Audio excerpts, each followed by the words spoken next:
Live update Jacqueline அம்மா வந்து ரொம்ப கேவலமாக பேசுகிறாங்க சௌந்தர்யாவை. அதுக்கப்புறம் தீபக் அண்ணா சம்மந்தமே இல்லாமல் டிகிரேட் பண்ணி பேசி அவருக்கெல்லாம் நீங்கள்லாம் வந்து உங்களுக்குலாம் ஆர்டர் இருந்துச்சு, பேக்ரவுண்ட் இருந்துச்சு, நீங்களாம் வந்துட்டீங்க, என் பொண்ணுக்கு எந்த பேக்ரவுண்டும் இல்லை, அவளாக வந்தா அப்படின்னு ஒரு விஷயத்த வந்து சொல்லியிருக்காங்க.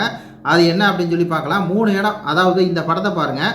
இந்த மாதிரி ரயானை பார்த்துட்டு அவங்க அம்மா சொல்கிறாங்க, இந்த மாதிரி ஜாக்லின் தம்பி மாதிரியே நீ இருக்க அப்படின்னு சொல்லி. அதுக்கு ஜாக்லின் சொல்கிறாங்க கேவலமாக, அவன் வந்து உன்னைய கூட அழகாக இருப்பான் அப்படின்னு சொல்லி சொல்கிறாங்க. அதுக்கு சௌந்தர்யா சொல்கிறாங்க, ஏய் ஃப்ரெண்டுடியே, உன் ஃப்ரெண்டே என்ன இப்படி கலாய்க்கிறியா, இப்படி சொல்கிறியா அப்படிங்கிற மாதிரி சௌந்தர்யா கேட்டோன்னே இவங்க அம்மா சொல்கிறாங்க, அவளுக்கும் ஃப்ரெண்டு தாம்மா, ஒரு எரிச்சலில் பேசுனா எப்படி இருக்கும், அதே மாதிரி அவளுக்கும் ஃப்ரெண்டு தான் அப்படின்னோடனே சவுண்டு சொல்கிறாங்க, என்ன ஃபேமிலியாக சேர்ந்துட்டிங்களா அப்படின்னு சொல்லி ஒரு விஷயம் வந்து அந்த இடத்துல நடக்குது. அதுக்கப்புறம் முத்துக்குமரன் வந்து சமைச்சிக்கிட்டு இருக்காப்புல.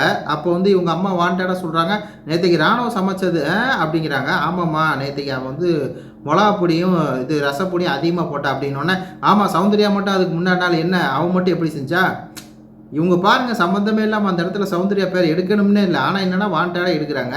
அதுக்கப்புறம் 3 பேர் என்ன பேசியிருக்காங்க, யுவராஜ், ஜாக்லின், அவங்க அம்மா. அப்போ வந்து ஏன் அழுதுகிட்டே இருக்கா அப்படின்னு சொல்லி யுவராஜ் கேட்டோன்னா, இந்த மாதிரி வந்து யார்கிட்டையா போய் நான் அழுதுனா கூட அவங்க வந்து அதை வந்து என்னை நடிக்கிறேங்கிறாங்க, அது என்னை பற்றி இதாக இது பண்ணிடுவாங்க அப்படின்னோடனே, ஆமாம் ஆமாம் சௌந்தர்யா தானே சொல்கிறா நடிக்கிறேன்ட்டுன்னு எல்லா இடத்துலையும் சௌந்தர்யா தான்.